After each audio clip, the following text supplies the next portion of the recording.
Então, muito empolgante para mim essa parte, porque vai construir uma ideia para gente de algo que nós acabamos, eu pelo menos tinha uma compreensão errada dessa parte da nossa história. E porque quando você constrói algo em cima de um ponto de partida errado, você acaba tendo vários erros ao longo do caminho. Então, por isso que é importante retornar para o ponto de partida, para você construir o seu raciocínio e ter a Bíblia fala, né, construir sobre a rocha, né? Porque aí você constrói sobre a rocha, se você constrói lá na origem.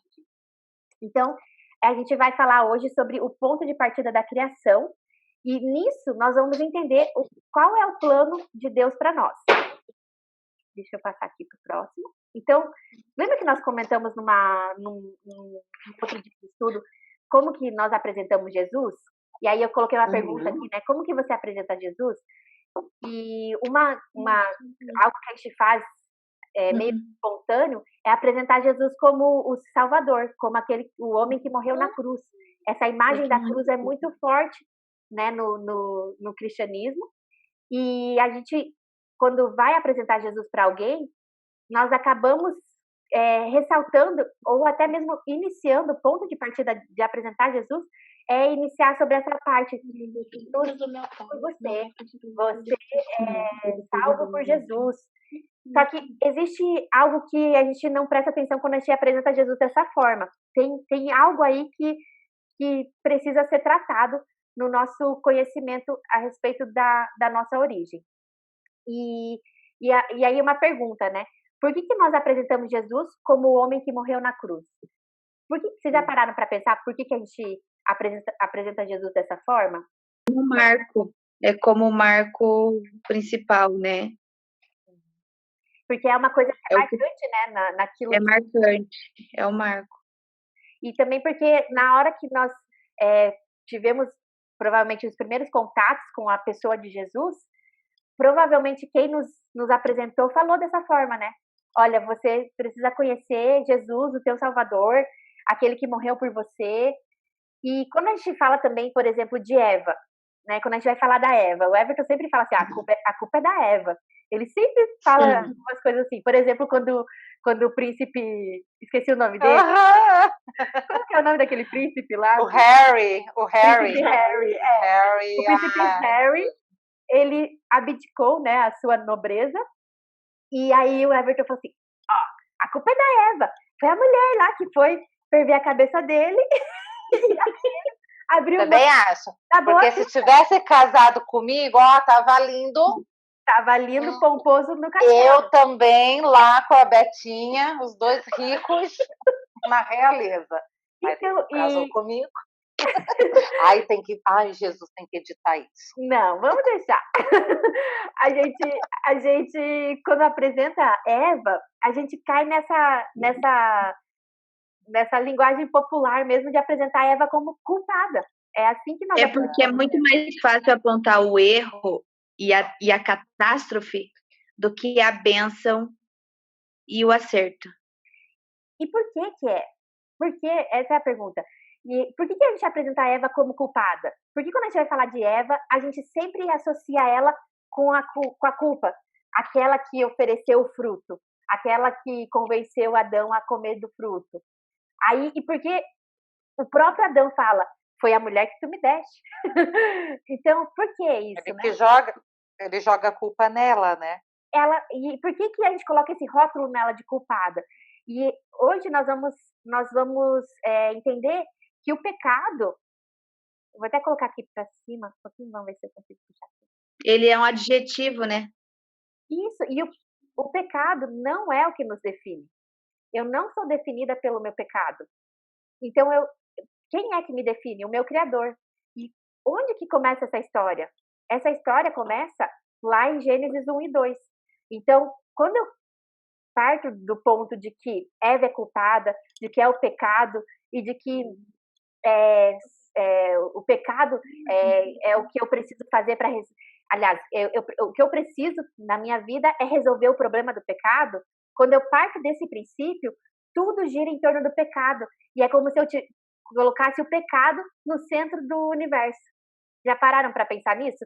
Que se eu estou partindo do ponto de que tudo que eu preciso é para eu poder me libertar do pecado, porque é o pecado que Jesus, ele veio por causa do pecado, ele fez o seu plano por causa do pecado, e na realidade, o que a gente lê em Gênesis 1 e 2 é que Deus nos fez para o jardim.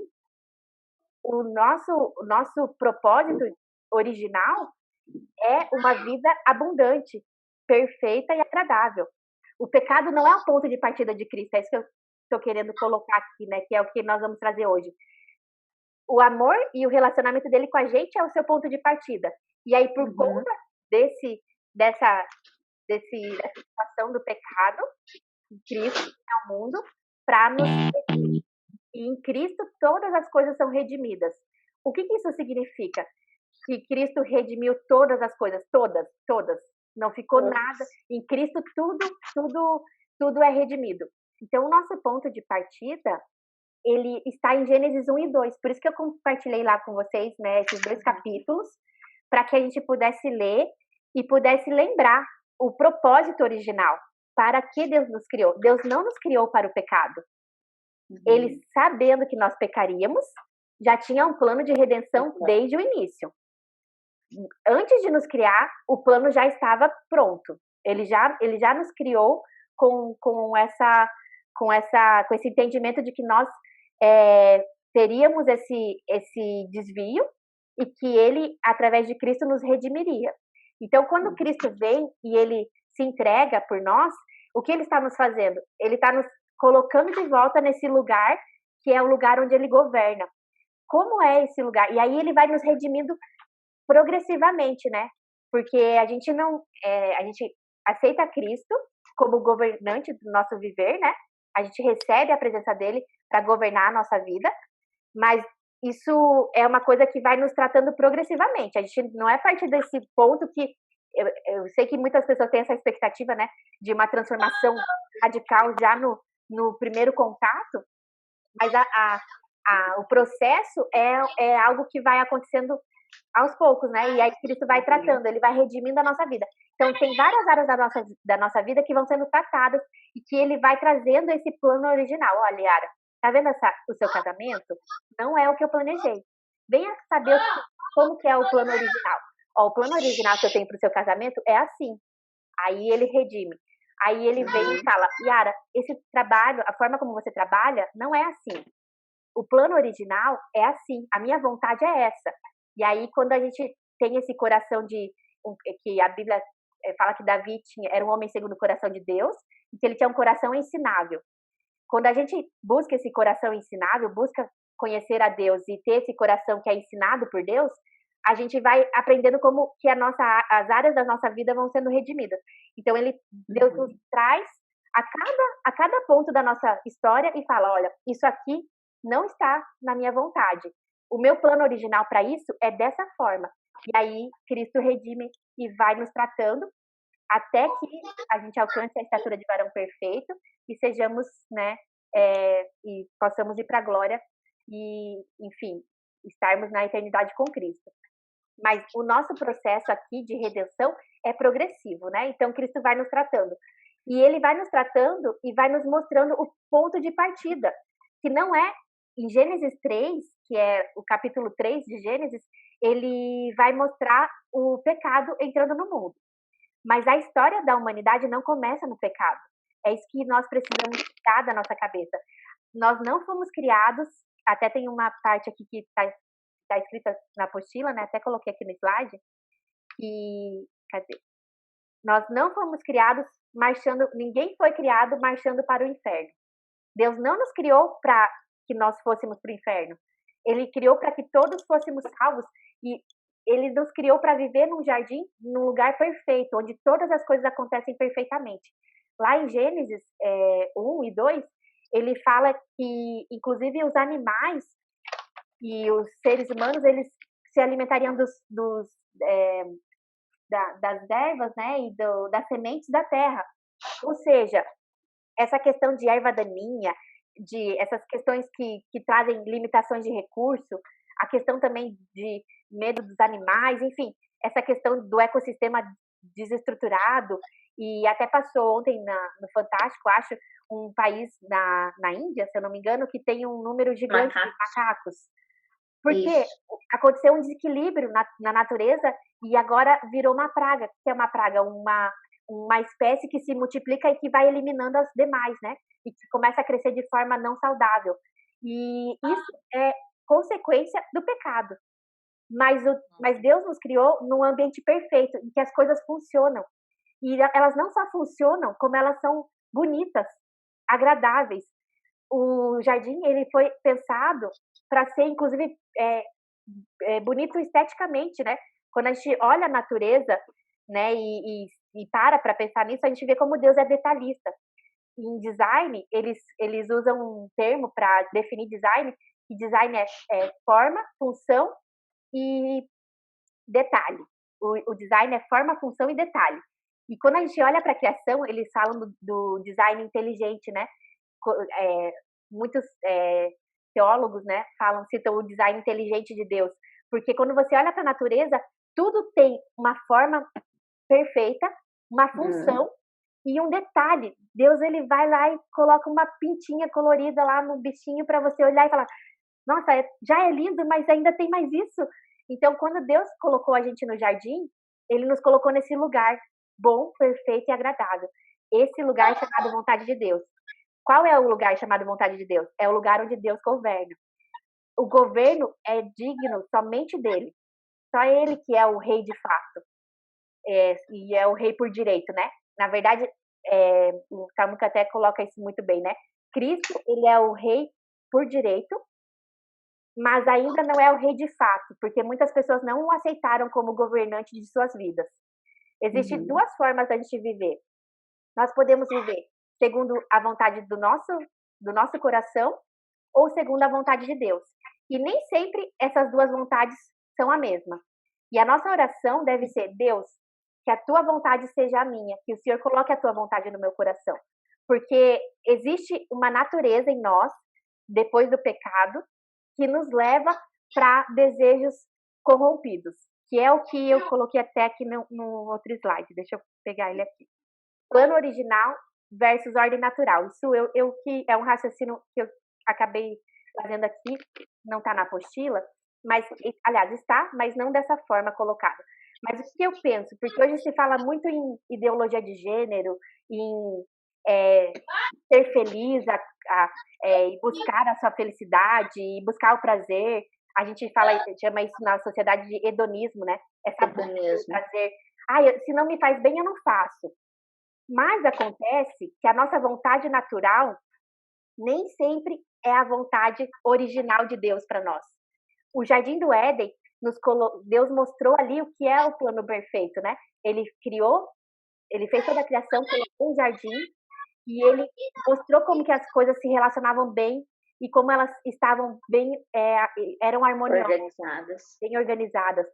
E aí, quando o homem peca, os desejos do coração do homem começam a se corromper também. Então, se eu tenho um desejo que eu vou saciar esse desejo e eu penso, não tem nada de errado nisso, porque eu estou sendo feliz. Mas nem sempre o que me faz feliz é vontade de Deus, porque às vezes eu posso estar seguindo uma coisa natural, mas, Yara, se isso aqui está em mim, é natural meu. Eu nasci com esse desejo. Só porque você sente que isso é da sua natureza, não quer dizer que é plano de Deus. E a Bíblia nos ensina a, inclusive, matar a nossa vontade, matar a nossa carne, porque enganoso é o coração do homem, mais do que todas as coisas. E a partir desse entendimento, nós começamos a tirar um monte de barreiras que ficam nos nossos olhos, né? Porque aí a gente começa a pensar que não é só porque eu estou sentindo e porque me faz bem, significa que é a vontade de Deus. Então, quando você vê um relacionamento, né? Aí você pensa, eu amo essa pessoa me ama, vamos, né, ter um relacionamento sexual fora do casamento, faz bem para mim, não estamos fazendo mal para ninguém, a gente cuida um do outro, a gente se dá bem. Ok, tá fazendo a sua vontade, a sua natureza está sendo está sendo satisfeita. Mas o plano de Deus não é esse. O plano de Deus é para o casamento. Ele mostrou lá no jardim, quando ele criou Adão e criou Eva, ele tirou Eva da costela, ele tirou Eva da carne, ele criou Adão do barro, mas Eva ele tirou da costela. O que ele estava mostrando? Os dois são uma só carne. Os dois, o casal, ele tem um vínculo também espiritual. Por isso que o sexo praticado fora do casamento compromete o plano original de Deus. Porque no plano original de Deus, o casal é uma só carne. E eles compartilham esse cuidado um com o outro. Então tem um cuidado também de satisfazer e de se importar com o outro. Não é simplesmente satisfazer o prazer de si, mas esse ato, né, o que Deus criou, o plano original, é para que um cuidasse do outro e um fizesse o outro, satisfizesse o outro, né? Existe essa conjunção? Satisfizesse? Enfim, Deus criou o relacionamento sexual, o casal ali, um para o outro, com um plano. E às vezes a gente só fica olhando o outro. Isso, satisfaça, melhor. A gente às vezes só fica olhando o pecado. Ai, mas é errado, mas eu não acho errado. Para de olhar o pecado. Não vamos olhar o pecado. Vamos olhar o que Deus criou. Por que Deus criou assim? Deus criou assim para proteger a emoção da mulher. Deus criou assim para que o homem também tivesse ali na sua esposa a satisfação, porque é biológico, né? O desejo sexual é biológico, é natural, mas a forma como a gente satisfaz, às vezes, não está na vontade de Deus. Então, eu peguei essa parte, que eu sei que gera mais polêmica, por exemplo, ideologia de gênero, né? Mas é natural, eu sinto desejo pelo mesmo sexo, é natural. Se você for estimulado para isso, todos estão sujeitos a sentir esse desejo, porque na nossa natureza é insaciável esse desejo. Quanto mais eu né, estou ali alimentando ele, mais eu tenho desejo. Ele não se sacia. A gente aprende economia que os bens são limitados e que as necessidades são ilimitadas. E que você tomar um copo cheio, no segundo copo, você não vai ter o mesmo prazer. Então, não é a quantidade de copos que eu tomo que me deixa saciado, mas a quantidade certa que me sacia. E Deus conhece essa quantidade certa. Ele sabe que não tem a ver com satisfazer os meus desejos. Mas existe em mim algo, um vazio, né, um espaço que só Ele consegue completar, porque no seu plano de criação, Ele nos fez um com Ele. Então, quando eu não estou nele, eu sinto esse vazio. E quando eu estou nesse todo, né, quando eu sou um copo mergulhado nesse oceano, eu me sinto preenchida. Então, só existe um jeito, né, da gente saciar esse coração incessante pela busca, né, de algo. Essa resposta é Cristo, porque no seu plano original, Ele nos fez para sermos um com Ele. Então, a gente tem que parar de olhar e parar de falar do pecado. Porque quando a gente fica falando do pecado, a gente fica apontando para as pessoas e a gente deixa de falar para elas o mais bonito, a boa notícia. Não é sobre o seu pecado, é sobre aquilo que Deus fez para você ser feliz. O que Deus fez para você viver nesse lugar que é a vontade dele? Ele fez um jardim, ele criou um relacionamento de mutualidade, de complementariedade, de respeito, de amor. É esse lugar que ele quer, são esses relacionamentos que ele quer para você. Ele não quer um relacionamento para você que você fira as pessoas que estão ao seu redor, que você seja ferido, que você carregue, enfim, cicatrizes e machucados e passe uma vida de sofrimento. Não é isso que Deus quer para nós. Isso não é o Evangelho. O Evangelho é uma palavra de libertação e de salvação, e mais do que isso, uma palavra que nos ensina esse lugar chamado a vontade de Deus. Tanto é que Cristo fala muitas vezes do reino de Deus. O que é o reino de Deus? O reino de Deus é esse lugar onde ele governa, é o jardim do Éden, é a Canaã celestial, é a terra prometida. É esse lugar em que ele nos garante que nós, através de Cristo, temos acesso e somos por ele cuidados. Então, esse mundo pode estar corrompido pelo pecado, mas Cristo nos leva de volta e redime todas as coisas nele. Em Cristo tudo é redimido.